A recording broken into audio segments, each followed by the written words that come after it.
나는 치유의 은사를 받지 않았어요. 근데 그냥 갈 때마다 그냥 내가 그냥 성령 기도에 갈 때마다 그냥 그것도 70, 80 그냥 아니 70, 80 썼으면요 골 아파요 당연히요.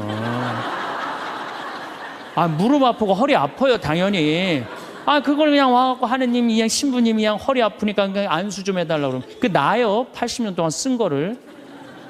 그럼 난 또 착하니까 해주긴 해줘요. 할머니 머리에 손을 얹고 아니 뭐 치유의 은사는 없으니까 머리에 손을 얹고 뭐라고 기도하냐면은 하느님 이 할머니 골이 아프답니다. 그런데 눌러줘요. 우리 오홍진 신부님은 정말로 이 안수의 능력이 있으신 것 같아. 이쪽 쓰러진다 이쪽 100명 막 쓰러지고 막 이쪽 쓰러진다 2층 젊었을 땐 2층 쓰러진다 2층 막 쓰러지고 그랬대요 정말로. 근데 나는 그렇게 20년 동안 안수 기도를 했는데 쓰러진 사람이 한 명도 없어요. 아이 정말이에요 정말. 쓰러진 사람 한 명도 없어요. 그리고 내가 안수 기도를 하면 누르면 내가 느껴요. 내 손에서 아무것도 안 나가는 게 느껴요. 누르고 있으면 뭐가 나와야지 눌러줄 거 아니에요. 뭐가 나와야지. 그래서 내가 3년 전부터 안수 기도를 안 하는 거예요. 왜 안 하느냐면은 아무것도 안 나오는데 누르고 있는 나도 한심하고 또 아무것도 안 나오는데 머리 디미는 교우들도 불쌍하고. 그러니까 서로 편안하자 이거예요. 여러분들 북한에서 안 태어나고 남한에서 태어난 거 감사해요 안 감사해요? 북한은요 정말로 굶어 죽어요. 굶어 죽어요. 평양 근교만 빼놓고 나머지는 다 굶어 죽는다고 보시면 돼요. 이제 겨울이 시작되면은요 이 사람들 땔감이 없어요. 석유 석탄이 없기 때문에. 그래서 산에 나무 잘라다가 또 해요. 그리고 어떤 집은 작년에는요 그 땔감조차도 없어서 밥도 못 해갖고 그대로 얼어 죽은 사람들도 많다는 거예요. 근데 우리는 얼마나 잘 먹고 잘 살아요. 감사해요 안 감사해요? 감사해요. 여러분들 후쿠시마에서 안 태어나고 대한민국에서 태어난 거 감사해 안 감사해? 그런데 왜 자살률이 세계 1위냔 말이야. 국민들이 욕심이 많아서 욕심이. 이유는 딱 한 가지예요. 욕심이 너무 많아요. 대한민국 사람들 이 정도면 잘 사는데 왜 이렇게 욕심이 많은지 모르겠어요. 황창현 신부님의 행복특강 지금 바로 시작하겠습니다. 영상이 마음에 드신다면 구독, 좋아요, 알림 설정 부탁드립니다. 영상 후반부에 요양병원 의사가 쓴 충격적인 양심 고백도 함께 들으시면 좋겠습니다. 참예수님 반갑습니다.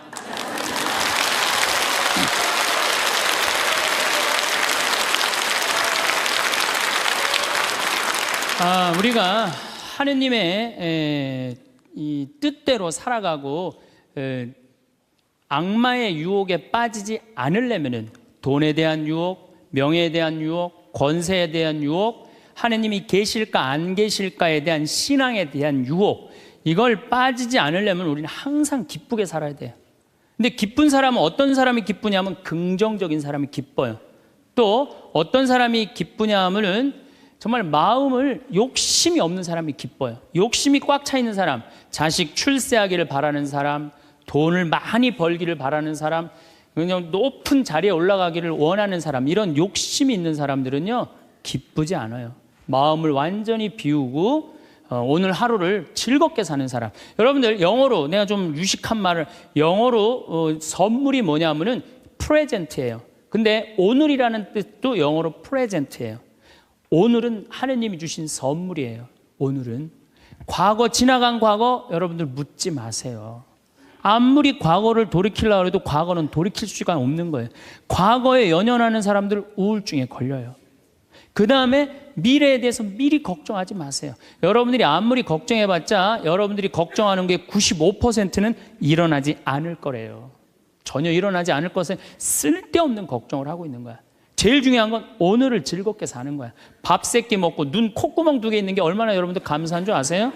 콧구멍이 얼마나 2개 있는 게 감사하냐면은 눈 2개 있는 것도 감사하지만 콧구멍 2개 있는 게 얼마나 감사하냐면은 이 콧구멍이요 숨을요 이 냄새를 맡는데요 한쪽만 4시간을 맡는 거예요.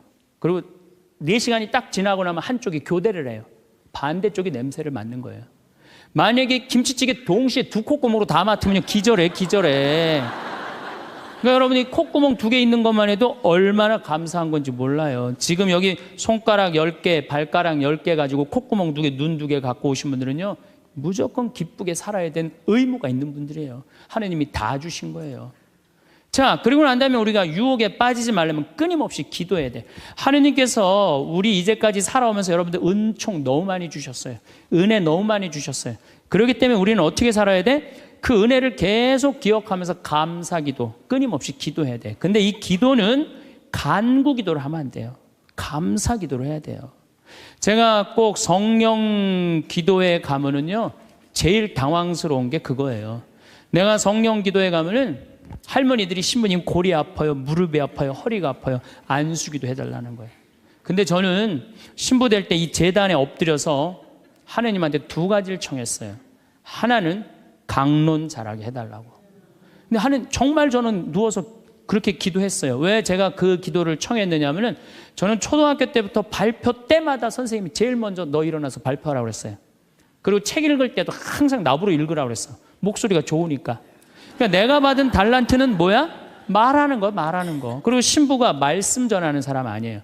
그래서 강론 잘하게 해달라고 내가 정말로 엎드려서 간구했어요. 근데 뭐 1년에 300회, 내일도 여기 전주 중앙성당에 가서 강의하고 또 전주에 있는 중학교에 가서 그 학부형들하고 선생님들한테 강의해. 내일도 전부 단축 수업한대요. 그 선생님들도 강의 들으게 한다고 일반 학교에 가서 강의하는 거, 행복론에 대해서.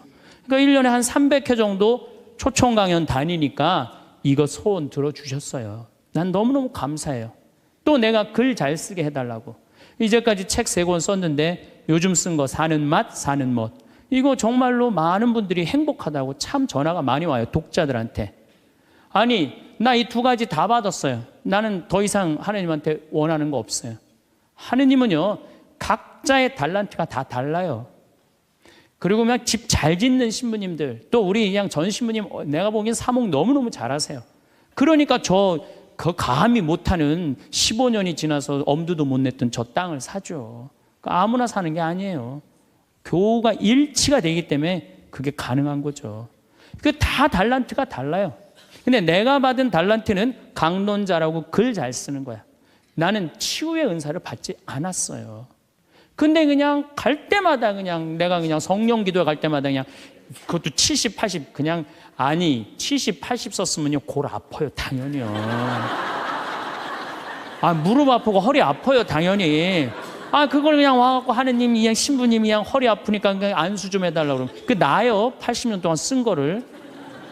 그럼 난 또 착하니까 해주긴 해줘요. 할머니 머리에 손을 얹고 뭐 치유의 은사는 없으니까 머리에 손을 얹고 뭐라고 기도하냐면은 하느님 이 할머니 골이 아프답니다. 그런데 눌러줘요. 그런데 저는 치유의 은사가 없는 게 확실해요. 우리 오홍진 신부님은 정말로 이 안수의 능력이 있으신 것 같아. 이쪽 쓰러진다, 이쪽 100명 막 쓰러지고 막 이쪽 쓰러진다. 2층 젊었을 땐 2층 쓰러진다, 2층 막 쓰러지고 그랬대요 정말로. 근데 나는 그렇게 20년 동안 안수 기도를 했는데 쓰러진 사람이 한 명도 없어요. 정말이에요 정말. 쓰러진 사람 한 명도 없어요. 그리고 내가 안수 기도를 하면 누르면 내가 느껴요. 내 손에서 아무것도 안 나가는 게 느껴요. 누르고 있으면 뭐가 나와야지 눌러줄 거 아니야. 뭐가 나와야지. 그래서 내가 3년 전부터 안수기도를 안 하는 거예요. 왜 안 하느냐면은 아무것도 안 나오는데 누르고 있는 나도 한심하고 또 아무것도 안 나오는데 머리 디미는 교우들도 불쌍하고. 그러니까 서로 편안하자 이거예요. 내가 내일 모레 대전 대화동 성당에 강의를 가는데 신부님이 너무 고맙더라고. 아주 목소리가, 나 아직 얼굴을 못 뵀는데 신부님이 그러더라고. 저녁에 강의 끝나고 이제 여기는 내가 미사를 하고 강의를 시작했지만 거기는 강의가 끝나고 미사를 봉헌한대요. 그리고 안수기도가 있대요. 근데 신부님이 너무 고맙게 날 아시는 것 같아. 안수는 당신이 하겠다고. 고맙다고 그랬어요. 어쨌든 하여튼 제가 재작년에 2009년에 미국 북동부 성령 대회가 있어요. 근데 여러분들 참 미국 교우들이 참 열심히 해요. 특히 성령대회는요, 한국의 성령대회하고 분위기가 틀려요. 정말로 열심히 해요. 갔는데 첫날 800명이 왔는데 교우들이 그냥 내강이고 화가 나십니까? 라는 주제로 강의를 했는데 너무 재밌게 들었어요. 그날따라 강의가 잘 되더라고요. 그랬더니 둘째 날에는 막 사람들이 전화를 막 한 거야. 야, 한국에서 조그만 신부가 왔는데 너무 재밌다. 그래갖고 둘째 날은 1200명이 늘은 거예요. 그런데 성령대 19년 활동한 늘어난 적이 처음이라는 거예요. 그런데 점점 나는 불안한 거예요. 점점 성령대 하이라이트를 향해서 가는 거야. 성령대 하이라이트는 뭐냐면 치유의 안수의 절이야. 점점 불안한 거예요, 이거. 아니, 내 손에서는 아무것도 안 나오는데 이제 아무 능력 없는 거 탈로가 나게 생긴 거야. 그런데 그때 같이 갔던 신부님이 청주교구 박효철 베네딕토 신부님이라고 있으세요. 전국 성령 주치도 신부님이세요. 근데 그분은 내가 뵈니까 치유의 은사가 있어요. 그러니까 나는 말씀의 은사가 있지만 그분은 치유 은사가 분명히 있는 분이야. 그래서 나한테 오지 말고 박신부님한테 가라. 그것도 나하고 본명도 같아. 베네딕토. 박신부님한테 가라. 그리고 난 도망갔어요, 사실은.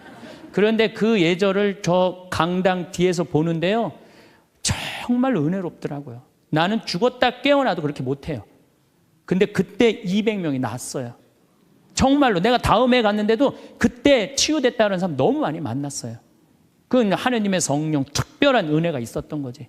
그래갖고 이제 박 신부님 덕분에 내가 잘 마치고 이제 한국에 이제 돌아왔어요. 2010년이 됐는데 미국 북동부 성령대에서 또 전화가 왔어요. 올해 또 와달라는 거예요. 내가 화를 냈어요. 왜 자꾸 날 부르느냐. 그거 부담스럽거든요. 그거 굉장히 큰 대회니까. 아니, 내 손에서 아무것도 안 나온다는데 왜 자꾸 부르느냐. 좀 이 손에서 능력 나오는 신부님들 불러라. 그랬더니 그 교우들이 위원들이 하는 말이 신부님 걱정하지 말라고. 신부님은 손에서 안 나오는 대신 입에서 나오니까 걱정하지 말라고.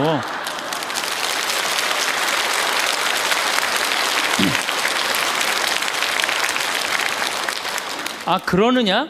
그렇다면 내가 가겠다. 그리고 이제 작년에 내가 또 북동부 성령대를 갔어요.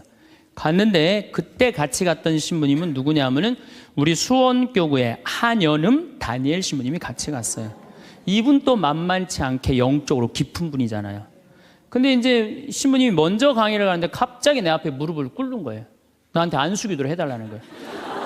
아니, 내가 새카만 후배고 정말 내가 존경하는 선배 신부님이에요.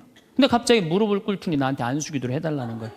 아니, 내가 교우도 안 해주는 판국에, 아니, 하느님하고 성모님한테 정말 완전히 미쳐갖고 오로지 기도만 하는 신부님, 그분 성소하고 성물도가 너덜너덜해요. 같이 들어. 내 성소도 깨끗하고 성물도도 깨끗한데 내 거는. 그래서 내가 신부님한테 그래서 신부님, 저한테 안수기도 받으실 필요 없으시다. 신부님 같이 이렇게 영적으로 깊으신 분이 나같이 이렇게 어린 후배 신부한테 뭐하러 받느냐. 그냥 들어가셔라. 근데 신부님이 하시는 말씀이 나는 황 신부한테 기적을 바라는 게 아니다. 사제의 축복을 받고 싶다. 또 이거 또 어떻게 안 해줄 수가 있어? 그래서 그냥 떨리는 마음으로 신부님 머리에 손을 얹었어요. 근데 내가 깜짝 놀랐어요. 이게 내 손에서 안 나오다 보니까 신부님 머리에서 나오더라고.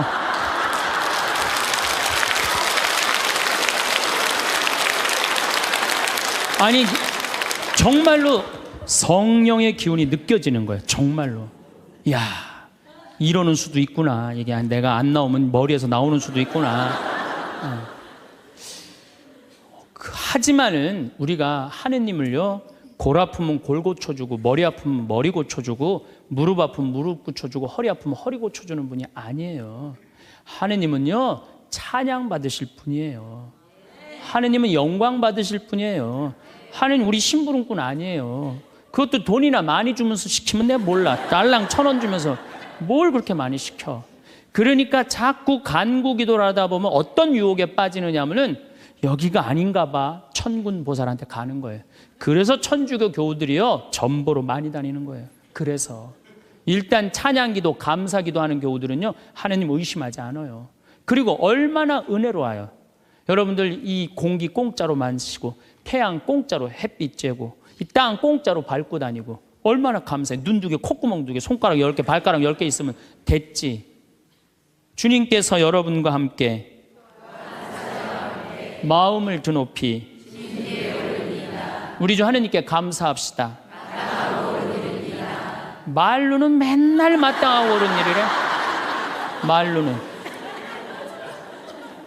감사 기도를 해야 된다는 거예요. 미사 내용 전체가 뭐냐면 감사 기도예요. 감사 기도. 그래서 여러분들 오늘 이후부터는 끊임없이 기도해야 되는데 어떤 기도를 해? 감사 기도를 해라는 감사 기도. 그리고 진정한 기도는 어떤 게 진정한 기도냐면은 저도 그런 기도를 많이 드려요. 하느님, 내가 당신의 나라를 위해서, 당신의 하늘나라를 위해서, 당신의 정의를 위해서 내가 무슨 일을 했으면 좋겠습니까? 나를 어떻게 당신이 쓰실 생각을 갖고 있습니까? 이렇게 물어볼 때 하느님의 뜻을 헤아릴 수가 있는 거예요. 그러니까 성당에는 하느님 뜻을 실천하려고 나오는 거지 하느님이 내 뜻을 실천하라고 성당에 나오는 게 절대 아니다. 근데 우리 많은 교우들은 그걸 착각하고 있는 거예요. 예수님도 마태오복음 그 산상설교의 5장, 6장, 7장에 뭐라고 그러셨어요? 주의 기도를 가르쳐 달라고 그러니까 뭐라고 그랬어요? 너희들은 기도할 때 많은 말 하지 말아라. 하늘에 계신 우리 아버지 이름이 거룩히 빛나시며 아버지의 나라가 오시며 아버지의 뜻이 뭐라고 그래요? 하늘에서와 같이 땅에서도 이루어지소서. 그렇게 기도하라고 그랬잖아요. 근데 우리는 그냥 성당에 나와서 계속 내 뜻만 계속 어필하는 거예요. 더욱이 여러분들 예수님하고 친해요, 안 친해요? 친하지도 않으면서 그냥 계속 이것이 해줘라. 여러분들 이 생각 해봐요. 정말 친한 친구가 와서 부탁하면은 들어줘요, 안 들어줘요? 힘들어도 들어줘요. 내가 좀 고통스럽더라도 그걸 나눠줘요. 생전 본 적도 없는 친구가 와서 딱 오더니 1,000원 주더니 야, 내가 정말로 필요한 게 있는데 나 좀 도와줘라. 도와주고 싶어요, 안 도와주고 싶어요? 도와주고 싶지가 않다는 거예요. 그래서 여러분들 기도는 뭐냐면 일단은 예수님하고 친구 되기 위해 하는 거예요. 예수님하고 대화하는 거예요. 대화를 해서 예수님, 당신이라면은 이 땅을 사겠습니까? 안 사겠습니까? 당신이라면은 지금은 무슨 요즘 그 제2금융권 막 이자 막 100%, 200%, 막 1000% 하는 사람들 있잖아요. 내가 만약에 예수님이랑 과연 그런 걸 할까? 그 사람도 얼마나 고통스러운데. 내가 예수님이라면은 내 아이를 어떻게 키울까? 내가 예수님이라면은 내 남편한테 어떻게 할까? 내가 예수님이라면은 아내한테 어떻게 할까? 내 아내한테 어떻게 할까? 이걸 물어보려고 기도하는 거예요. 그래서 기도라는 것은 간구 기도가 기도가 아니야. 그래서 난 묵주기도, 구일기도 보면 딱 지향 하나 두고 그냥 기립다 기도하는데 난 정말로 마음이 아파요. 묵주기도는 저는 요즘 묵주기도 드릴 때 오늘도 내가 묵주기도 5단을 바치면서 연옥에 있는 영혼들 구원해달라고 기도했어요. 왜냐하면 성모님이요 그렇게 기도하라고 그랬거든요. 우리 그냥 계속 연옥을 위한 기도, 그 다음에 터키에서 지금 고통받는 사람들, 이런 정말 죄인들, 이런 사람들은 생전 기도하지 않고 그냥 대학 입시, 그냥 수능 잘 보게 해주고, 그냥 당 팔리게 해주고, 애 생기고 해주고, 이런 기도는 자꾸 하느님하고 멀어질 수도 있다는 얘기예요. 그걸 다 들어주지 않으세요, 하느님이. 어떻게 다 들어줘요? 내가 할 일이 있는 거지. 또 기도는 예수님의 말씀을 음미할 때 기도가 즐거워요. 예수님 묵상할 게 너무 많지 않아요? 예수님에 대해서 나는 예수님 말씀 중에 내 눈 속에 있는 들보는 보지 못하면서 남의 눈에 있는 티끌을 빼주려고 그러느냐. 자기 눈에는 들보는 못 보고 남의 눈에 티끌. 이거 내가 살아오면서 나도 그렇겠지만은 정말로 많이 봐요, 우리가. 그래서 나의 잘못, 나의 험, 나의 약점, 이거를 항상 볼 수 있도록 노력해야 되는데 우린 그런 걸 안 해요. 예수님 말씀 틀린 말 하나도 없어요. 사람이 안식을 위해서 있는 것이 아니라 안식일이 사람을 위해서 있는 것이다. 이것도 얼마나 멋있어요. 저는 요즘 오늘 국회 통과했다고 그러더라고요. FTA. 근데 난 판단이 안 서요. 왜냐하면 이거 FTA 누가 시작했냐면 노무현 대통령이 시작했어요. 그때는 한나라당이 쌍수를 들고 반대했어요. 그때는 이번에는 이명박 대통령 FTA 하니까 이번엔 민주당이 쌍수를 들고 반대했어. 나는 누가 옳은지 구분이 안 돼. 그러니까 믿음이 안 가는 거예요. 믿음이 안 가는 거예요. 나는 정말로 사람을 위한 일이 뭔가, 예수님이 과연 어떤 의미에서 이런 말씀을 했는가, 참 묵상할 거리가 너무 많죠. 또 너희들 무엇을 먹을까, 무엇을 입을까, 무엇을 마실까 걱정하지 말아라. 하늘에 나는 새도 다 먹여줄 거다. 그리고 내일을 걱정하지 마라. 내일 걱정은 내일이 할 것이다. 그날 고생은 그날로 충분하다. 여러분들 오늘 하루 종일 일하고 여기 오신 분들 많으시죠? 얼마나 피곤해. 가서 씻고 누워서 그냥 쉬고 싶은데 여기까지 온 분 예수님, 내가 지금 예수님 이 자리에 있으면은 이 말 하고도 남았을 것 같아. 너희도 오늘 고생으로 충분한데 내일 걱정하지 말아라. 내가 다 알아서 해줄게. 예수님 분명히 그랬을 거예요. 이 말씀을 내 마음 안에 살아 움직일 때 여러분들은 진리가 너희를 자유롭게 하리라처럼 정말로 자유롭게 살 수 있어. 근데 예수님 말씀이 하나도 없어. 그냥 성서 하나 붙잡고 하루 종일 묵상해 본 적도 없고 일주일 내내 묵상해 본 적도 없어. 그냥 성서를 읽은 적도 없어. 그러면은 여러분들은 기도가 어려운 거예요. 점점 기도하는 방법을 잃어버리는 거예요. 고생하며 무거운 짐을 진 너희는 모두 나에게 오라. 내가 너희에게 안식을 주겠다. 얼마나 내 멍에는 가볍다. 얼마나 좋아요. 예수님 말씀을 가만히 묵상해 보면은요, 다 위로의 말이야. 내가 너를 너무 사랑하니까 걱정하지 마라. 내가 있는데 뭐가 그렇게 걱정이 많으냐. 전부 그런 내용이에요. 함께 하겠다. 내가 너희와 함께 하겠다. 나는 너를 이제 종이라 부르지 않고 뭐라고 부르겠다? 벗이라고 부르겠다. 예수님 행하신 행적을 봐요. 가난한 사람, 팔 하나 없는 사람, 눈 먼 사람, 귀 먼 사람, 나병으로 고생하는 사람, 또 죄 속에 있는 죄녀, 창녀, 가늠한 여인, 이 세상에 오셔서 그런 버림받고 고통받는 이들 속에서 사시다 가셨잖아요. 그분 삶을 가만히 이렇게 드라마를 보듯이 쫙 보면은 이거 끊임없이 기도할 수 있어요. 해도 끝이 없어. 예수님의 삶을 묵상한다는 게. 그러면은 그 안에서 예수님과 하나 되면은요, 그 다음 단계, 더 높은 단계 기도를 할 수 있어요. 근데 맨날 이거 달라, 저거 달라, 요거 해달라, 저거 해달라 그러면요, 그 사람은 깊이 신앙생활을 할 수가 없어요. 그럴 것 같아요? 안 그럴 것 같아요? 그렇죠? 그러니까 오늘 이후부터는 간구기도 하지 마세요.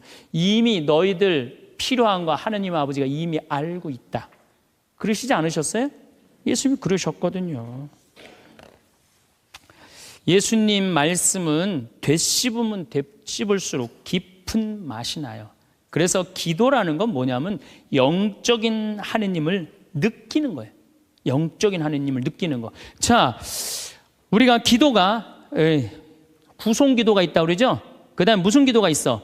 묵상 기도가 있죠? 그 다음에 무슨 기도가 있냐면 관상 기도가 있어. 관상 기도. 그 다음에 이제 뭐 어려운 단계로 넘어가면 일치의 기도가 있어요. 그게 무슨 기도냐면은 성당에 앉아서 하느님을 느끼는 거예요. 온 우주에 시편 19편 그 말도 소리도 비록 이야기 없어도 온 세상으로 퍼져나간다는 하느님을 느끼는 거야. 그러면은 성당에 1시간 앉아 있어도 1분 지나가는 것처럼 후딱 지나가요. 어떨 때는 3시간도 후딱 지나가요. 하느님을 느끼는 거냐. 말씀이 이제 넘어서서는 온 우주에 꽉 차 있는 하느님을 느끼는, 살아있는 현존하시는 하느님을 느끼는 거야. 그런 하느님을 느끼다 보면은 이제 성인들이 이제 그 다음에는 어느 단계로 가요? 탈원 상태 가는 거. 온전히 하느님을 느끼는, 희열을 느끼는 거죠. 세상 아무것도 필요 없어. 돈도 명예도 권세도 아무것도 필요 없어. 내 하느님만 내 안에 살아있다면 모든 게 행복한 거야. 그래서 끊임없이 기도하면은 악마의 유혹에 넘어가지 않는다는 거예요. 그래서 여러분들은 이제 제가 제일 걱정인 게 50살 되신 분들 60년 남았어요. 아니 어제 발표 나왔잖아요. 2040년에 평균 연령이 몇 세라고? 90살이에요. 그럼 여러분들 지금 50살 되신 분들 2040년이면 몇 살이냐 하면은 80살이에요. 80살이면 그때 가면은 또 늘어날 것 같아요? 안 늘어날 것 같아요? 또 늘어나요. 그래서 110살이에요. 그러면은 남은 60년 동안 내가 영적인 인간으로 살 거냐, 육적인 인간으로 살 거냐, 늙어서 어떻게 할 거야? 힘도 없는데 기도라도 열심히 해야지. 그래서 제일 좋은 기도는 뭐냐면은 제가 여러분들한테 청하는 건 뭐냐면은 기도 공동체 단위라는 거예요. 제가 프랑스 떼제 공동체에 가서 일주일 동안 기도를 했는데요. 3,000명씩 와요. 일주일에. 월요일부터 주일날 점심 때까지 모여서 아침 기도, 낮 기도, 저녁 기도, 그 다음에 미사. 똑같아 일주일 내내. 그런데 성당에 다니든 안 다니든 3,000명. 많이 올 땐 여름엔 3만 명이 와요. 근데 우리나라는 아직 그런 데가 없어. 일주일 내내 모여서 기도하는 데가 없어. 그래서 내가 이제 평창을 이제 내년부터 이제 시작을 할 거예요. 그래서 토요일 날 저녁에는 또 우리 부관장 신부님이 너무 노래를 예쁘게 잘해. 그래서 이제 떼제 기도를 시작을 했어요. 그래서 이제 기도하는 그런 공동체를 만들어서 여러분들도 삶에 지쳤을 때 와서 일주일 동안 60살쯤 돼갖고 일주일 정도 와서 기도하고 가면 얼마나 좋겠어요. 그렇죠? 그러니까 그런 공동체를 많이 믿는 사람들이라면 찾아다니라는 거예요. 영적인 세상을 위해서 시간을 투자하고 마음을 투자하라는 거죠. 그래서 신부님 끊임없이 기도하는데 제일 좋은 게 뭡니까? 미사 참여예요. 첫 번째 좋은 건 미사 참여. 미사 참여 1년 내내 평일 미사 다니시는 분들은요, 말할 수 없는 마음 안에 기쁨이 있어요. 1년 내내 미사 안 빠지시는 분들 제가 말씀드리는 거 무슨 말인지 아시죠? 그 시간이 얼마나 좋아. 조용하고 이 성당 안이 얼마나 세상하고 완전히 단절된 거 아니야. 그 시간만은. 그리고 예수님하고 하나 되는 시간이잖아요. 그래서 아무리 힘들어도 직장 끝나고 난 다음에 가방 들고 와서 미사 참여하고 가는 사람들, 이 사람들은 제일 행복한 사람들이에요. 그래서 미사야말로 가장 완벽한 기도다. 그래서 여러분들 주일 미사 말할 것도 없고 평일 미사 시간 내서 오시면요, 하느님께서 이끌어 주셔요. 그 다음에 두 번째, 끊임없이 기도하는 방법 중에 하나는 성서 읽는 거야. 제 경험에 의하면은 구약성서부터 신약성서 끝까지, 처음부터 끝까지 완전히 정독 5번만 하면은요, 이 세상 사는 길이 보여요. 하느님의 섭리가, 역사하심이 보여요. 그리고 어떻게 살아야 되는지 정말 마음에 진리가 흘러 넘쳐요. 그래서 성서를 읽어라. 성서를 정독을 해라. 맨날 그냥 불굴의 며느리, 뭐 이웃, 우리 집 여자들 이런 거 보지 마시고, 예? 그 시간에 성서를 정독. 성서 안에는 보물이 꽉 차 있어요. 그래서 성서를 적어도 5번 정도 정독을 해라. 5번. 자, 그 다음에 5번 정독을 했으면 그 다음에 할 일이 있어요. 기도 중에 정말 좋은 기도는 성지순례. 성지순례. 제가 지금 성지순례를 2년에 한 번씩 매년 정기적으로 가요. 그런데 예루살렘에 가보니까요, 예수님의 발자국이 느껴져요. 예루살렘에 가보니까. 그리고 갈릴레아 가보니까 물고기가 밤에 얼마나 튀는지, 예수님이 밤새 제자들이 물고기 잡는 거 보면서 참 물고기 저쪽에서 튀는데 이쪽에서 막 한 것 같아 보니까, 그냥 예수님이 그 2000년 전에 행하셨던 말씀, 그게 다 살아 움직이는 거예요. 이집트에 가갖고 출애굽 경로를 밟아서 시나이산 꼭대기, 모세가 십계 받으러 갔는데 올라가 보고 예루살렘에 내가 들어갈 때 이스라엘 백성이 얼마나 기뻤을까 느껴져요. 사도 바오로가 예수님 이제 다마스커스에서 회개하고 난 다음에 이 그리스, 터키 이거 전부 교회 세우러 7개, 필라델피아 교회, 이런 교회들 전부 다 세우러 가는데 지난 2월 달에 갔다 왔거든요. 그냥 예수님이 그냥 막연하게 멀리 느껴지는 게 아니라 예수님이 살아 움직이는 거예요. 그래서 여러분들 성지순례 참 중요한 거. 물론 우리나라 안에도 좋은 성지들이 너무 많아요. 우리 성인들이 얼마나 예수님을 사랑했는지. 그러니까 시간 되면은 돈 모아서 제일 남는 거, 가장 적은 돈으로 가장 최고의 효과를 낼 수 있는 건 성지순례. 그래서 예루살렘 한 번은 갔다 오라는 거예요. 예루살렘. 나는 아직까지 하느님 20년, 30년 믿으면서 예루살렘, 베틀레헴, 나자렛 한 번도 아직 갔다 온 적이 없다. 한번 손 들어보세요. 내가 절대 욕 안 할 테니까 한번 손 들어보세요. 손 들어. 한 번도 안 갔다 왔다. 손 들어보세요. 자, 이 사람들 이거 회개해야 되는 사람들이에요. 자, 여러분들 이 세상에 한 번 오셨어. 내가 하느님을 믿어. 하느님을 믿는데 예수님이 활동하고 가시는데 한 번 좀 가보고 싶지 않아요? 그럼 지금부터 개 모으세요. 개 모으셔갖고, 나는 우리 여의도 순복음교회가 한 번 거기 성주순례를 갔는데 몇 명이 한 3,000명이 갔다. 3,000명. 3,000명이. 여러분들도 우리 능평성당 내가 있을 때 어른들 700명 갔잖아요. 한번 한 2년 개 모아갖고 우리 전 신부님이랑 한번 1,000명 한번 쫙 한번 가봐요. 그럼 아마 일생 일대 너무 은혜를 많이 받을 거예요. 그 은혜는 마치 이스라엘 백성이 에집트를 200만 명이 뭐 200명만큼 뻥이겠지만은 어쨌든 하여튼 가듯이 그런 뜨거움을 아마 느끼실 거예요. 저는 그래서 우리가 끊임없이 기도하는데 정말 좋은 거는 성지순례다. 돈 모아서 성지순례 가라. 다시 한번 말씀드리지만 재물은 쓴 것만 재물이에요. 쓴 것만 내 재물이에요. 제가 지난번에 산호세 강의를 갔는데 나를 비행장에 데려다 준 자매가 하나 있어요. 친구가 5억을 떼어먹고 갔대요. 재산이 싹 날아갔대요. 근데 유일하게 자기가 아깝지 않았던 거, 성지순례 간 것만 아깝지 않더래요. 그거 갔다 오기를 얼마나 잘했는지, 성지순례 때마다 갔다 온 게 그것만 자기 마음 안에 살아 움직이더래요. 여러분들도 나중에 이 돈 저 돈 떼어먹고 땅 치고 통곡하지 말고 미리 지금 돈 모아서 성지순례 갔다 오십시오. 그리고 묵주기도 우리가 가장 쉽게 할 수 있는 기도예요. 누워서도 할 수 있고, 뭐 반신욕하면서도 할 수 있고, 걸어가면서도 할 수 있고. 묵주기도도 성모님 말씀대로 죄인들의 회개를 위해서, 연옥 영혼들의 고통 덜어주기 위해서, 그 기도가 저는 묵주기도 중에 가장 아름다운 기도라고 생각을 해요. 그래서 우리의 기도를 불쌍한 영혼들이 많이 기다리고 있으니까 그런 지향을 두고 그냥 수능 잘 보게 해주고 애 생기게 해주고 월세 나가게 해주고 땅 팔리게 해주고 그런 기도하지 마시고, 이렇게 끊임없이 기도하는 사람은요 악마의 유혹에 빠질 시간이 있겠어요 없겠어요? 당연히 없어요. 당연히. 자, 그 다음에 어떤 처지에서든 감사하여라. 감사하는 사람 또 유혹에 안 빠져요. 여러분들 북한에서 안 태어나고 남한에서 태어난 거 감사해요 안 감사해요? 북한은요 정말로 굶어 죽어요. 평양 근교만 빼놓고 나머지는 다 굶어 죽는다고 보시면 돼요. 이제 겨울이 시작되면은요 이 사람들 뗄감이 없어요. 석유 석탄이 없기 때문에. 그래서 산에 나무 잘라다가 또 해요.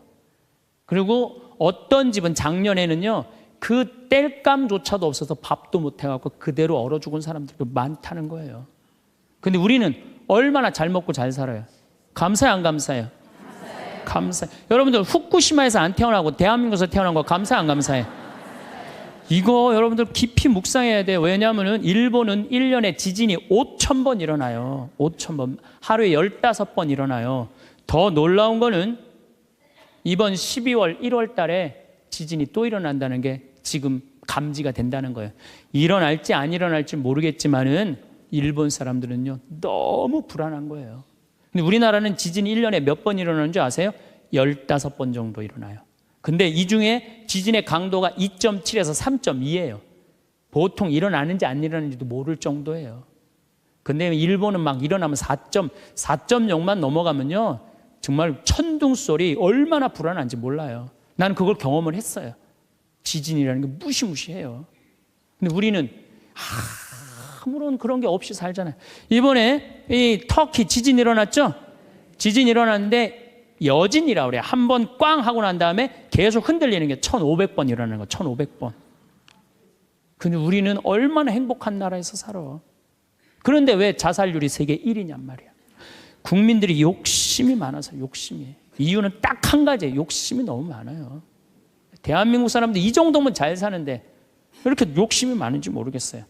여러분들 그 한국처럼 잘 먹고 잘 사는 나라가 없어요. 여러분들 이탈리아라는 나라 잘 살아 못 살아요? 잘 살죠? 그런데 이탈리아가 우리나라가 경제력은 세계 13위지만은 소비 지수는 7위예요. 7위. 정말 잘 먹고 잘 사는 나라가 우리예요. 내가 뭐 예전에 방송에도 한번 말씀드렸지만 우리나라 갈비집에 가보면요 진짜 잘 먹어요. 갈비 막 먹으러 가면은요 막 이렇게 한 상 반찬 나와요. 그냥 그 계란찜, 그 다음에 무슨 뭐 단호박 삶은 거, 메추리알, 뭐 그 다음에 무슨 뭐 사라다, 무슨 야채 사라다, 국물 김치, 뭐 별게 다 나와요. 그 다음에 파란 국수 말아서 나와요. 그리고 4명이 가면 4인분 시켜요. 4인분 시키면 그냥 배가 빵빵해. 한국 사람들은 배 빵빵하면 안 돼. 갈비집에 가고 배 터질 때까지 먹어야 되냐. 2인분 더 시켜요. 더 시켜서 먹고 난 다음에 그래도 우린 분이 안 풀려. 그냥 아줌마가 하나 쓱 나와서 이렇게 물어봐요. 냉면을 먹을래? 된장찌개를 먹을래? 그냥 그거 먹고 커피 공짜로 먹는 나라가 어디 있어요. 잘 먹어요. 횟집도 마찬가지예요. 횟집도 일본에 갖고 내가 회 정식 시켰는데 회가 딱 2점 나왔어요. 이게 맛백인가 보다 그러고 홀딱 먹었어요. 아무리 기다려도 회가 안 나와요. 왜 안 나오냐니까 그게 다라는 거예요. 근데 우리나라는 횟집에 가면 뭐부터 나와요? 씻기다시 나오죠? 개불, 멍게, 해삼, 전복, 낙지, 꽁치 소금에 구운 거, 미역국, 조개탕, 별게 다 나와요. 그리고 그냥 또 회가 나오면 그냥 한 50점 나와요. 배는 꽉 찼는데 50점이 또 나와. 어떻게? 먹는 방법이 있어요. 상추에다가 회를 올려요. 그 다음에 마늘하고 고추하고 된장을 찍어갖고 상추를 동그랗게 말아요. 그 다음에 목구멍으로 밀어 넣는 거예요. 보면 계속 목구멍까지 찼어. 그래도 분이 안 풀려. 어떻게 하느냐면 매운탕 또 시켜 밥 한 그릇 또 해갖고. 그런데도 왜 자살률이 세계 1위냔 말이에요. 왜 15,400명이 죽냔 말이에요. 1년에 하루에 42명씩 자살을 하냔 말이에요. 왜? 1시간에 2명씩 지금 뛰어내려서 죽고 있어요. 우리나라에. 욕심이 너무 많아서 그래요. 이 정도면 잘 살지 않아요? 이 정도면 잘 살지 않아요? 여러분들, 우리 여기 할머니들 1959년에 우리나라가 UN 120개 국가 중에 GNP가 몇 위였느냐면 119위였어요. 1959년에. 꼴등이야, 꼴등. 그때는 정말로 똥구멍이 찢어지게 가난하게 살았어요. 똥구멍이. 다시 한번 똥구멍 찢어지는 거 얘기해 드릴게요. 9월에 추수하면 2월에 먹을 게 떨어져요. 보리는 5월에 피는데. 그러면 그냥 무슨 칡해서 먹고 쑥해서 먹고, 그것도 안 되면 4월 달에 소나무 속껍질 벗겨요. 햇빛에 말려갖고 갈아갖고 쌀은 요만큼, 소나무 껍질은 이만큼. 그러니까 밥을 져서 먹으면 등짝에 붙었던 배가 쑥 나와요. 얼마나 좋아. 근데 문제는 이 섬유질은 소화가 안 돼요. 수분만 빠지고 다시 딱딱하게 대장에 가서 돌덩어리가 되는 거야. 똥을 넣으면 부드러운 똥이 나오는 게 아니야. 이 돌덩어리가 나오는 거야. 그러니까 이 돌덩어리를 빼내니 집집마다 뒷간에서 똥구멍 찢어지는 소리가 그냥 이 집 저 집에서 막 나는 거예요. 그게 1959년에 있었던 일이에요. 1959년. 그런데 불과 60년 만에 이렇게 잘 살 수가 없어요. 이렇게 잘 살 수가 없어요. 여러분들, 저는 요즘 그리스 보면서요, 정말로 내가 대한민국 사람이라는 게 얼마나 자랑스러운지 몰라요. 그리스라는 나라는 지금 BC 526조에 BC 526조. 그런데 이거 그리스라는 나라 우리나라보다 훨씬 못 살아요. 우리나라보다 30이야. 경제 규모가 3분의 1밖에 안 되는 나라에 그리스라는 나라가. 그런데 이 나라가 전부 빚 갖고 사는 거, 빚 갖고. 애 셋 나무는 일 안 해도 돼. 애 셋 나무는 다 우유값까지 다 나와요. 양육비 다 나와. 대학 들어가갖고 뭐 3년, 4년, 뭐 1학년 다니다가 2학년 다니기 싫어하고 10년 후에 들어가면 그때도 공짜야. 끝날 때까지 공짜예요. 뭐 갖고? 빚 갖고. 그래갖고 좀 이제 이 빚이 이렇게 나라 빚이 많으니 허리띠 좀 졸라 매자 그랬더니 내 연금은 못 깎는다. 맨날 데모하는 거예요. 그 다음에 막 정부 기관에 그냥 저기 막 전기 끊고. 그게 저러고 있는 거예요. 지금 아직도. 근데 우리나라는 1997년에 IMF 터졌을 때 어땠어요? 국민들이 전부 뭐 했어요? 금 모았잖아요. 금. 내가 그래서 여러분들 마지막으로 금 모으기 운동이 우리가 얼마나 대단한 건지 지금부터 잠깐 읽어 드릴 테니까 한번, 이게 누가 쓴 거냐면 이름도 무지 어려워요. 슝홍빙이라는 중국 사람이 쓴 거예요. 이게 베스트셀러예요. 냉전 시기 미국의 맹방이던 또 하나의 나라 한국은 금융위기가 닥치자 미국의 구원에 손을 내밀었다. 한국 사람들은 미국이 그토록 단호하게 거절하리라고는 꿈에도 생각하지 못했다. 우리가 도와달라고 그랬는데요, 싹 거절했어요. 월가를 대표하는 재무부는 끝까지 반대했다. 심지어 올브라이트가 경제학을 모른다고 비난하기까지 했다. 결국 클린턴 대통령은 재무부에 손을 들어주었다. 여기서 그 다음에 중요한 얘기가 나와요. 재무장관 로버트 루빈이 보기에 이번 위기야말로 한국 경제의 빗장을 열어젖힐 절호의 기회다. 그러니까 이제 IMF 때 우리나라에 들어와서 기업 다 먹을 기회다, 이 얘기예요. 그는 구원을 청하는 옛 맹방인 한국을 과거보다 훨씬 가혹한 조건으로 대하라고 지시했다. IMF는 미국 재무부의 압력 아래 한국의 원조 조건에 온갖 가혹한 조건을 덧붙였다. 그래서 우리나라가 얼마나 고통스러웠어요. 한국이 즉시 미국에 유리한 조건으로 미국과의 모든 무역 마찰을 해결할까지 포함했다. 그동안 마찰이 많은데 미국한테 다 손들었어요. 분노한 한국민들은 IMF가 언제나 미국 편에 서서 갖가지 불합리한 조건을 내건다고 비난했다. 한국 정부는 하는 수 없이 미국의 조건들을 받아들이고 미국이 은행 지점들을 한국에 설립하도록 허락했다. 시티은행, 그 미국 은행이에요. 외국 기업들이 보유할 수 있는 상장회사의 지분은 원래는 26%라 이 운영권을 못 갖고 있었는데 그때 50% 상향 조절했어요. 외국인이 개인이 소유할 수 있는 기업의 주식 지분은 7%에서 50%로 늘어났어요. 그래갖고 외환은행 전부 다 론스타한테 뺏긴 거죠.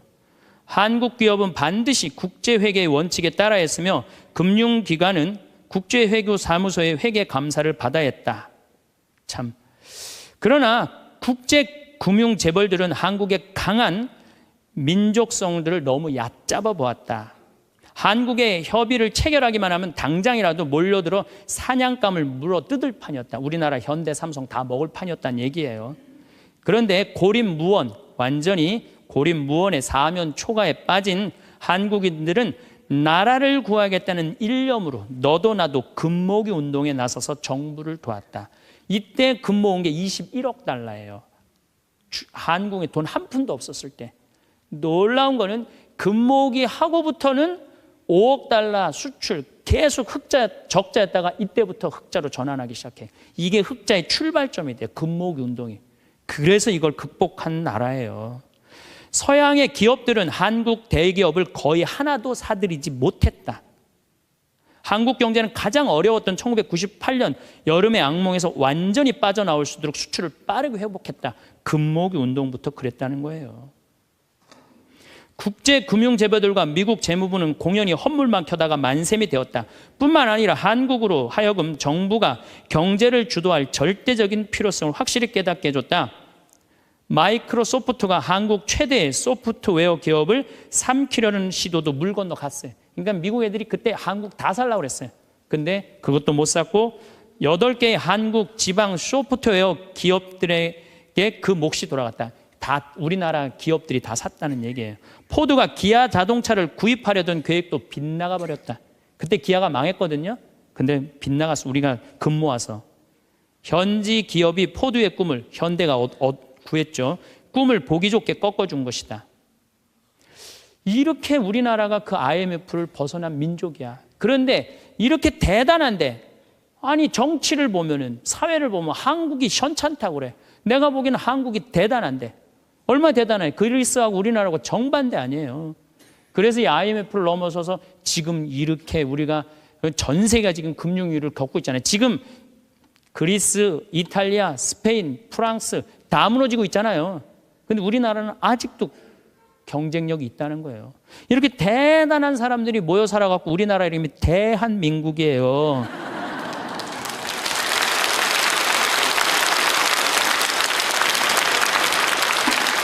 아니 그럼 이렇게 기가 막힌 나라에 살면서 국민들이 감사해야 될 거 아니야. 감사는 온데간데 없고 원망, 비난 맨날 이런 것만 있어요. 그러니까 국민들이 안 행복한 거야. 그래서 나는 사도 바오로가 항상 기뻐하여라.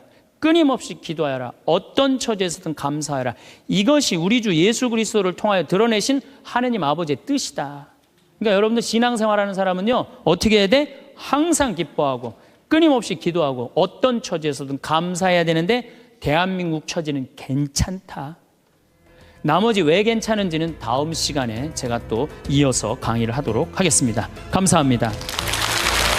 부모님이 날로 노쇠하는 모습에 대부분의 자녀들은 안타까움을 느끼고 있을 겁니다. 하지만 그런 생각을 진지하게 해보는 사람은 드뭅니다. 오히려 부모의 자식 걱정이 더 크고 이런 부모-자식 관계 때문에 자식은 자칫 부모가 늙어가는 데 대해 심각하게 생각하지 못하는 경우가 많은 것 같습니다. 문제는 어느 순간 부모님이 건강 수명을 넘기면서 발생합니다. 요즘 아무리 젊게 사는 시대라고 해도 환갑을 넘기는 순간 체력은 급격하게 저하됩니다. 무엇보다 수명은 길어졌지만 건강 수명은 그다지 늘어나지 않았다는 점에 유의해야 합니다. 100세 시대가 열렸다고 하지만 알고 보면 참으로 가슴 찡한 인생입니다. 평생 열심히 살고 은퇴 후 안락한 노후를 보낼 때쯤엔 이미 노쇠하고 병들어 이런저런 약을 먹고 병원을 출입해야 하기 때문입니다. 더구나 배우자를 먼저 보내고 혼자 남으면 문제는 더 심각해집니다. 병원 출입을 해야 하는데 배우자가 없으니 자녀들이 더 자주 돌봐줘야 하지만 자식도 먹고 살기 바쁘니 잘 보살펴 드리기 어려운 게 현실입니다. 나이가 들면 다시 어린이로 돌아간다는 말이 있습니다. 하지만 자식들은 잘 눈치를 채지 못합니다. 체력이 저하되고 경제력이 취약해져 자식에게 자주 기대고 싶어 하는 게 일반적입니다. 하지만 자식들은 늘 어린 시절에 강인했던 부모님을 생각합니다. 그러나 현역에서 물러나고 고위를 넘긴 부모는 더 이상 어린 시절의 슈퍼맨이나 슈퍼우먼이 아닙니다. 결국 오래 살게 되면서 부모 간병이 새로운 부담이 되고 있습니다. 하지만 제 손으로 돌보는 것은 어려워지고 있습니다. 통계청에 따르면 부모의 노후는 가족, 정부, 사회가 함께 돌봐야 한다는 견해가 62.1%였습니다. 직전조사 시점인 2020년보다 0.5% 증가하였습니다. 가족이 돌봐야 한다는 응답은 19.7%로 2년 전보다 2.3% 줄어 첫 10%대에 진입했습니다. 부모님이든 본인이든 요양원, 요양병원, 실버타운 가운데 어딘가로 갈 가능성이 큰 시대가 됐다는 의미입니다. 연로한 부모를 요양원에 모신 후 돌보고 있는 지인은 자신은 나중에 거동이 불편하더라도 요양원에는 가지 않겠다고 합니다. 그곳에 있는 부모의 현실이 보기 안타까웠던 모양입니다. 그러나 부모가 자의에 의해 요양원에 입원하지 않았듯이 그 또한 자신의 의사보다 자식의 편의에 따라 요양원에 갈 확률이 높습니다. 자녀들은 이런 부분에 대해 별로 깊은 이해가 없고 주위 사람의 말을 따를 가능성이 크기 때문입니다. 요양병원에 근무하는 어느 의사 선생님의 글을 먼저 소개해 드리겠습니다. 요양병원에 면회 와서 서 있는 가족 위치를 보면 촌수가 딱 나온다. 침대 옆에 바싹 붙어 눈물 콧물 흘리면서 이것저것 챙기는 여자는 딸이다. 그 옆에 뻘쭘하게 서 있는 남자는 사위다. 문간쯤에 서서 먼 산 보고 있는 사내는 아들이다. 복도에서 휴대폰 만지작거리고 있는 여자는 며느리다. 요양병원에 장기 입원하고 있는 부모를 그래도 이따금씩 찾아가서 살뜰히 보살피며 준비해온 밥이며 반찬이며 떠먹이는 자식은 딸이다. 아들놈들은 침대 모서리에 잠시 걸터앉아 딸이 사다 놓은 음료수 하나 까먹고 이내 사라진다. 아들이 무슨 신주단지라도 되듯이 아들 원하며 금지옥엽 키워놓은 벌을 늙어서 받는 것이다. 딸 하나, 10 아들 부럽지 않는 세상인 것을 그때는 몰랐다. 오늘도 우리의 미래가 될 수많은 그들이 창살 없는 감옥에서 의미 없는 삶을 연명하며 희망 없는 하루하루를 보내고 있다. 그들도 자신의 말로가 그렇게 될 줄은 전혀 몰랐을 것이다. 자신과는 절대 상관이 없는 이야기라고 믿고 싶겠지만 그것은 희망사항일 뿐 결코 남의 이야기가 아니다. 우리는 나이가 들고 서서히 정신이 빠져나가면 어린애처럼 속이 없어지고 결국 원하건 원치 않건 자식이 있건 없건 마누라나 남편이 있건 없건 돈이 있건 없건 잘 살았건 잘못 살았건 세상 감투를 썼건 못 썼건 잘났건 못났건 대부분 요양원이나 요양병원에서 생의 마지막을 보내게 된다. 그곳은 자기가 가고 싶다고 해서 갈 수 있는 것도 가기 싫다고 해서 안 가는 곳도 아니다. 늙고 병들고 정신이 혼미해져서 자식들과의 대화가 단절되기 시작하면 갈 곳은 그곳밖에 없다. 산 사람들은 살아야 하니까 두고 보면 안다. 그래도 어쩌랴. 내 정신 가지고 사는 동안에라도 맛있는 거 먹고 가고 싶은 곳 가보고 보고 싶은 것 보고 하고 싶은 것 하면서 즐겁고 재미있게 살아야지. 기적 같은 세상을 헛되이 보낼 수는 없지 않겠는가. 부모가 마음과 다른 말을 하시는 건 자녀가 걱정할까 봐입니다. 자녀가 부모의 그런 말씀을 믿으려 하는 건 부모보다 자신을 먼저 생각해서입니다. 이것이 자식입니다. 나 역시 자녀에겐 그런 부모입니다. 하지만 부모님에게 조금만 더 관심을 가져주세요. 아프신 데는 없으세요? 늙으면 다 아프지. 지낼만은 해. 부모님의 몸 상태 변화를 잘 관찰하세요. 식사를 잘 씹으시는지, 허리가 더 굽은 것은 아닌지, 지속적인 통증이 있으신 건 아닌지, 말귀가 어두워진 것은 아닌지, 잘 하시던 일을 최근 들어 어려워하시지는 않은지, 설령 문제 해결이 어렵더라도 자녀의 관심은 따뜻한 위로가 됩니다. 또 나이가 들면 죽어야지 이렇게 말씀하시는데 연세가 많은 부모님도 죽음은 무섭습니다. 죽음은 나이와 상관없이 누구나 무섭습니다. 연명 치료를 원치 않는다면 가족이 함께 사전의료의향서를 작성하세요. 살고 죽는 것으로 헤어지는 것이 아닌 죽음으로 다시 만나는 것, 죽음을 맞이하는 그 순간, 다시 만나자는 가족의 말은 큰 위안이 될 것입니다. 부모님은 늘 괜찮다고 하시지만 면회 온 손주에게 줄 용돈이 없어서, 줄 간식이 없어서 속상해 하시고, 또 엄마를 보러 온 아들에게 마지막으로 엄마로서 밥 한 끼 해주지 못하는 것을 너무 안타까워 하십니다. 가끔 전화해서 엄마라고 불러주세요. 이러나 저러나 자녀의 목소리를 들어야 안심하시는 것이 부모니까요. 어느 한 어머니가 자식들에게 쓴 편지를 읽어드리겠습니다. 요양원에 나를 보낼 자식에게. 가족들은 요양원 생활을 하겠다는 내 생각에 반대할지도 모른다. 그러나 대부분의 우리 세대들이 그리 생각하는 것처럼 나도 가족들의 짐이 되고 싶지 않다. 그렇게 해야 내 마음이 편할 것 같다. 그래서 몸은 가라앉아도 정신이 양호하다면 내 스스로 요양원을 찾을 것이다. 하지만 알츠하이머 병 등으로 그런 판단조차 할 수 없는 때가 온다면 그때 나를 요양원으로 보내라고 이 글을 통해 부탁하련다. 얘들아, 나의 뇌가 나와 너희들을 내 기억에서 밀어냈을 때 나를 요양원으로 보내다오. 우리 엄마는 그림 그리기를 좋아하니 펜과 종이를 늘 마련해 주세요. 낙지는 못 드세요 등등. 내가 좋아하는 것과 싫어하는 것을 그곳 사람들에게 미리 알려주렴. 간간히 내게 찾아와서 너희를 보게 해다오. 낯선 사람 보듯 누구세요 하더라도 내 마음속 깊은 어딘가에서 너희를 알아보고 기뻐할지 모른단다. 행복했던 시절 이야기를 들려주거나 사진을 보여주렴. 비록 내가 먼 곳으로 눈을 돌린다 해도 내 영혼 어딘가에서 알아보고 즐거워할지 누가 아니. 여러분은 이 글을 읽고 어떤 마음이 드셨나요? 우리 세대가 20대, 30대였을 때 노부모는 당연히 자식이 모셔야 한다고 생각하는 사람이 많았습니다. 그러나 지금은 자식들에게 짐이 된다며 부양을 원하지도 기대하지도 않습니다.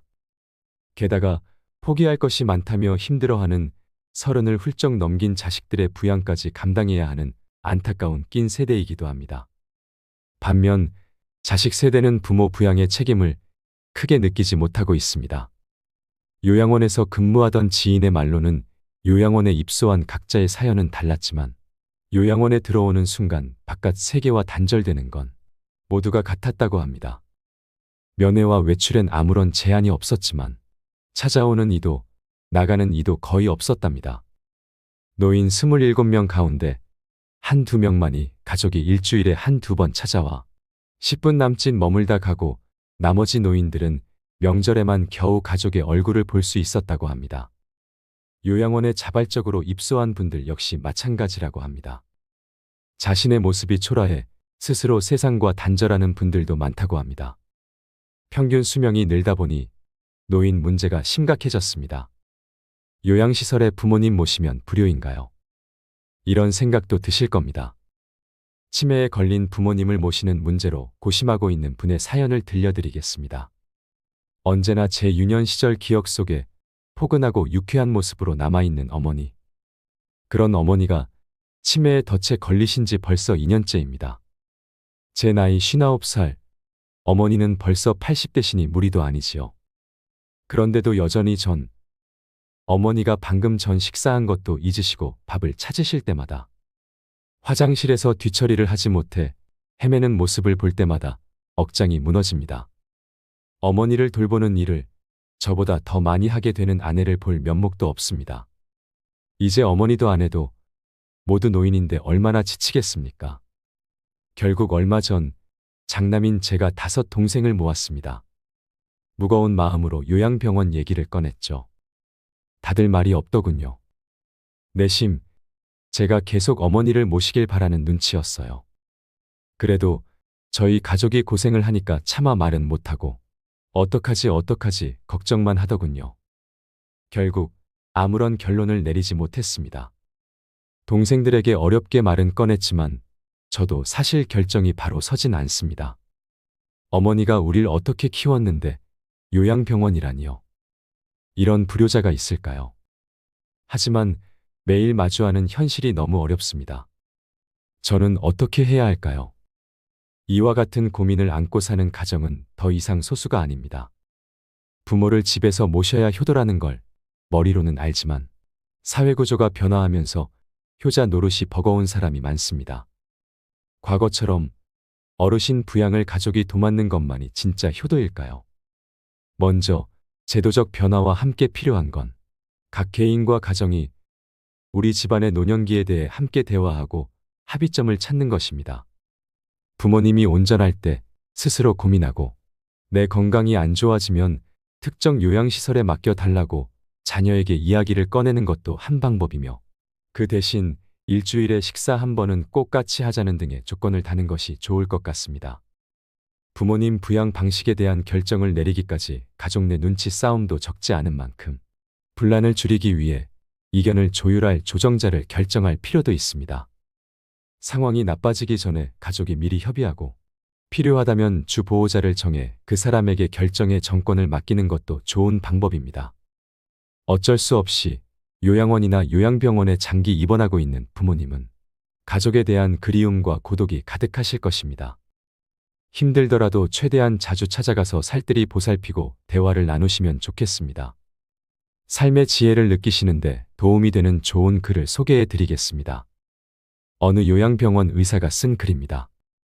몇 년 전 일이다. 나와 같은 병실에 80세가 넘으신 할아버지가 계셨다. 할아버지의 병은 깊었다. 할머니는 성경을 읽으며 지극정성으로 할아버지 곁을 지켰다. 아침 저녁으로 할아버지 가족들이 병실을 다녀갔다. 내 아버지, 이번엔 못 일어나신다. 이젠 화장실 걸음도 못 하신다. 조금 전에도 의사가 호스로 오줌 빼주고 갔다. 할머니는 눈물을 글썽이며 아들에게 말했다. 아들은 아무 말이 없었다. 그날 저녁 할아버지 막내딸이 병실로 찾아왔다. 지방에서 올라온 막내딸은 할아버지 손을 잡고 한참을 울었다. 할아버지는 말이 없었다. 막내딸은 3일 동안 할머니와 함께 병실에서 잠을 잤다. 아빠, 나 이제 가봐야 하거든. 아빠하고 같이 있고 싶은데 그럴 수가 없어. 김서방 출근도 시켜야 하고 아이들 학교도 보내야 해. 그녀는 울먹이며 늙으신 아버지 가슴에 얼굴을 묻었다. 아빠 옛날 일 기억나. 아빠하고 나하고 매일 들길을 걸어서 학교 갔었잖아. 여름 장마 때면 아이들은 잔뜩 부른 개울물 앞에서 늘 아빠를 기다렸어. 작은 아이들을 한 명씩 가슴에 안아 개울물을 건네주었지. 아빠는 사랑이 많은 선생님이었으니까. 아빠가 학교에서 숙직하던 날 기억나지? 엄마가 싸준 도시락을 들고 내가 눈밭을 걸어서 아빠에게 갔던 날. 내 발바닥 꽁꽁 얼었다고 아빠가 따뜻한 배 안으로 내 발을 집어넣었잖아. 얼마나 차가웠을까. 막내딸은 울음을 삼키며 할아버지 가슴에 다시 얼굴을 묻었다. 딸의 울음소리에도 할아버지는 말이 없었다. 아빠, 나 이제 가야 돼. 꼭 다시 일어나야 돼. 아빠 꼭. 옆자리에 서 있던 할머니가 막내딸의 손을 끌었다. 어여 가거라 어여. 내 아버지 다 알아들으셨을 게다. 할머니는 막내딸을 데리고 병실 밖으로 나갔다. 잠시 후 할머니는 눈물을 닦으며 병실 안으로 들어왔다. 조금 전에 나간 아이가 우리 막내딸이라오. 아버지 사랑을 많이 받고 자랐지요. 응석바지로 자라 지금도 아빠 하잖아요. 이제 제 아버지 눈이나 감으면 와야지 뭐. 아버지를 끔찍히 좋아했는데 아버지 얼굴을 마지막으로 본다고 생각하니 얼마나 슬펐을까. 바로 그때 할아버지 목소리가 들려왔다. 임자, 임자. 할아버지는 가쁜 숨을 몰아쉬며 일으켜 달라고 했다. 할머니와 나의 부축을 받으며 할아버지는 한 걸음씩 창가 쪽으로 걸어갔다. 할아버지는 힘겨운 숨을 고르며 창밖을 살폈다. 창문 밖 멀지 않는 곳에 정문 쪽으로 걸어가는 막내딸의 뒷모습이 보였다. 할아버지는 오른팔을 들었다. 딸의 뒷모습을 어루만지듯 할아버지는 유리창을 쓰다듬었다. 딸을 향해 마지막 인사를 하는 할아버지의 눈가로 눈물이 가만가만 흘러내렸다. 오늘 소개해드린 사연과 글로 요양원이나 요양병원에 계신 부모님에 대한 그리움과 사랑을 느낄 수 있는 시간이 되었다면 좋겠습니다. 마지막으로 제가 가장 좋아하는 글을 소개해드리고 마무리하겠습니다. 아버지는 울 장소가 없어 슬픈 사람입니다. 아버지란 누구인가? 아버지란 기분이 좋을 때 헛기침을 하고 겁날 때 너털 웃음을 짓는 사람이다. 아버지란 자기가 기대한 만큼 아들, 딸의 학교 성적이 좋지 않을 때 괜찮아, 괜찮아 하면서도 속으로는 몹시 화가 나는 사람이다. 아버지의 마음은 먹칠을 유리로 되어 있다. 그래서 잘 깨지기도 하면서 속은 잘 보이지 않는다. 아버지란 울 장소가 없어서 슬픈 사람이다. 아버지가 아침 식탁에서 급하게 일어나서 가는 곳은 즐거운 일만 기다리고 있는 것은 아니다. 아버지는 머리가 세게 달린 용과 싸우러 나간다. 그것은 피로와 일과 직장 상사에게 받는 스트레스다. 아버지란 내가 아버지 노릇을 하고 있나? 내가 정말 아버지다운가 하는 자책을 매일 하는 사람이다. 아버지란 자식을 결혼시킬 때 한없이 울면서도 얼굴에는 웃음을 나타내는 사람이다. 아들, 딸이 밤늦게 돌아올 때에는 어머니는 10번 걱정하는 말을 하지만 아버지는 10번 현관문을 쳐다본다.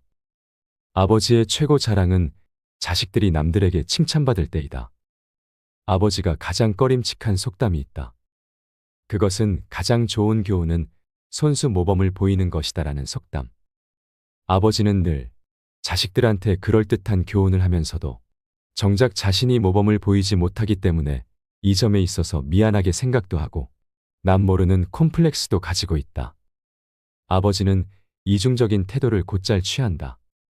이유는 아들, 딸이 나를 닮아 주었으면 하고 생각하면서도 나를 닮지 않아 주었으면 하는 생각을 동시에 하기 때문이다. 아버지에 대한 생각은 나이에 따라 달라진다. 그러나 그대가 지금 몇 살이든 아버지에 대한 현재의 생각이 최종적이라고 생각하지 말라. 일반적으로 나이에 따라 변하는 아버지 인상이 있다. 4살 때 아빠는 무엇이나 할 수 있다. 7살 때 아빠는 아는 것이 정말 많다. 8세 때 아빠와 선생님 중 누가 더 높을까?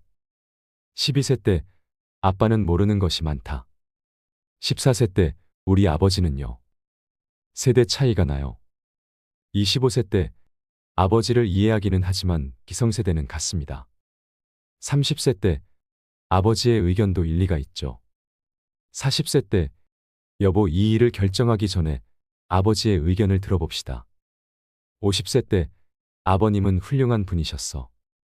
60세 때 아버지께서 살아계셨다면 꼭 조언을 들었을 텐데. 아버지란 돌아가신 뒤에도 두고두고 그 말씀이 생각나는 사람이다. 아버지란 돌아가신 후에야 보고 싶은 사람이다. 아버지는 결코 무관심한 사람이 아니다. 아버지가 무관심한 것처럼 보이는 것은 체면과 자존심과 미안함 같은 것이 어우러져서 그 마음을 쉽게 나타내지 못하기 때문이다.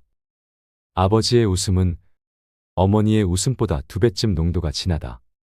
울음은 10배쯤 될 것이다.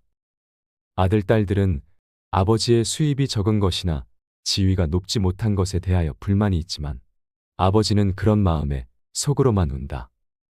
아버지는 가정에서 어른인 채 해야 하지만 친한 친구나 마음이 통하는 사람을 만나면 소년이 된다. 아버지는 어머니 앞에서 기도는 안 하지만 혼자 차를 운전하면서는 큰 소리로 기도도 하고 누구인가에게 의지한다. 어머니의 가슴은 봄과 여름을 왔다 갔다 하지만 아버지의 가슴은 가을과 겨울을 오고 간다. 부모가 되고 나이가 들다 보면 어린 시절에 부모에게 불효했던 것을 뒤늦게 깨닫고 마음 아파한다. 나도 그러했기에 자식이 나를 서운하게 하는 일이 있다 해도 이해하려 한다. 아쉬움과 후회 속에서 살아가는 것이 인생이니까. 때가 되면 식물들은 꽃과 잎을 떨굴 준비를 한다. 꽃은 세상을 아름답고 향기롭게 꾸미고 벌과 나비에게 꿀을 주고 다음 세대의 번식을 위해 열매를 맺은 후에는 떨구어 대지를 향한다. 잎도 줄기의 작용인지 아니면 잎이 알아서 떨어지는 것인지는 알 수 없으나 가을이 되면 낙엽이 된다. 식물들이 때를 알아 꽃이나 단풍으로 마지막을 예쁘게 장식하고 떨어지듯 우리도 인생의 끄트머리에 있는 때를 미리 생각하며 아름다운 마무리가 될 수 있게 준비하는 것은 어떨까? 자식을 한 명이라도 키워보신 분은 다 아실 겁니다. 내 몸 아픈 것보다 내 자식 아픈 게 가슴에 더 사무치도록 힘들다는 것 말입니다. 여러분, 행복한 노년의 삶을 위해서는 노선으로 살아야 합니다. 어느덧 60 고개를 넘기고 나면 일주일이 하루 같다고 할까요? 아무런 하는 일도 없이 무난전화도 뜸하게 걸려오다가 어느 날부터인가 뚝 끊기고 맙니다. 이럴 때 내가 영락없는 노인임을 깨닫게 됩니다. 노인이 돼봐야 노인 세계를 확연히 볼 수 있다고 할까요? 노인들의 삶도 가지가지입니다. 노선이 있는가 하면 노학이 있고, 노동이 있는가 하면 노옹이 있고, 노광이 있는가 하면 노고가 있고, 노궁이 있는가 하면 노추도 있습니다. 노선은 늙어가면서 신선처럼 사는 사람입니다. 이들은 사랑도 미움도 놓아버렸습니다. 성냄도 탐욕도 벗어버렸습니다. 선도 악도 털어버렸습니다. 삶에 아무런 걸림이 없습니다. 건너야 할 피안도 없고 올라야 할 천당도 없고 빠져버릴 지옥도 없습니다. 무심히 자연 따라 돌아갈 뿐입니다. 노학은 늙어서 학처럼 사는 것입니다. 이들은 심신이 건강하고 여유가 있어 나라 안팎을 돌아다니며 산청 경계를 유람합니다. 그러면서도 검소하여 천박하지 않습니다. 많은 벗들과 어울려 논일며 베풀 줄 압니다. 그래서 친구들로부터 아낌을 받습니다. 틈나는 대로 갈고 닦아 학술 논문이며 문해작품들을 펴내기도 합니다. 노동은 늙어서 동심으로 돌아가 청소년처럼 사는 사람들입니다. 이들은 대학의 평생교육원이나 학원 아니면 서원이나 노인 대학의 궤적을 걸어두고 못다한 공부를 합니다. 식영주역 등 한문이며 서예며 정치 경제 상식이며 컴퓨터를 열심히 배웁니다. 수시로 여성 학우들과 어울려 여행도 하고 노래며 춤도 추고 즐거운 여생을 보냅니다. 노옹은 문자 그대로 늙은이로 사는 사람입니다. 집에서 손자들이나 봐주고 빈집이나 지켜줍니다. 어쩌다 동네 노인정에 나가서 노인들과 화투나 치고 장기를 두기도 합니다. 형편만 되면 따로 나와 살아야지 하는 생각이 늘 머릿속에 맴돌지요. 노광은 미친 사람처럼 사는 노인입니다. 함량 미달에 능력은 부족하고 주변의 존경도 못 받는 처지에 감투 욕심은 많아서 온갖 장을 도맡아 합니다. 돈이 생기는 곳이라면 체면 불사하고 파리처럼 달라붙습니다. 권력의 끈앞풀이라도 잡아보려고 늙은 몸을 이끌고 끊임없이 여기저기 기웃거립니다. 노고는 늙어가면서 아내를 잃고 외로운 삶을 보내는 사람입니다. 20대의 아내는 마냥 귀엽기만 합니다. 30대의 아내는 기호식품 같다고 할까요? 40대의 아내는 어느덧 덥서서는 안 될 가재도구가 되어버렸습니다. 50대가 되면 아내는 가보의 자리를 차지합니다. 60대의 아내는 문화재를 넘어서 국보의 위치에 올라 존중을 받게 됩니다. 그런 귀하고도 귀한 보물을 잃었으니 외롭고 쓸쓸할 수밖에요. 노공은 늙어서 수중에 돈 한 푼 없는 사람입니다. 아침 한술 뜨고 나면 집을 나와야 합니다. 갈 곳이라면 공원 광장뿐입니다. 점심은 무료 급식소에서 해결합니다. 석양이 되면 내키지 않는 발걸음을 돌려 집으로 들어갑니다. 며느리 눈치 슬슬 보며 밥술 좀 떠넣고 골방에 들어가 한숨 잡니다. 사는 게 괴롭습니다. 노추는 늙어서 추한 모습으로 사는 사람입니다. 어쩌다 불치의 병을 얻어 다른 사람 도움 없이는 한시도 살 수 없는 못 죽어 생존하는 가련한 노인입니다. 인생은 자기가 스스로 써온 시나리오에 따라 자신이 연출하는 자작극이라 할까요? 나는 여태껏 어떤 각본을 창작해왔을까 생각해보지만 이젠 고쳐 쓸 수가 없습니다. 그러나 이 연출의 핵심은 남은 인생의 후반전을 어떤 자세로 살아가느냐에 있습니다. 바로 노선으로 사는 일입니다. 천상병 시인의 노래처럼 아름다운 이 세상 소풍이라 생각하며 여유롭고 아름답게 살 일일 것입니다.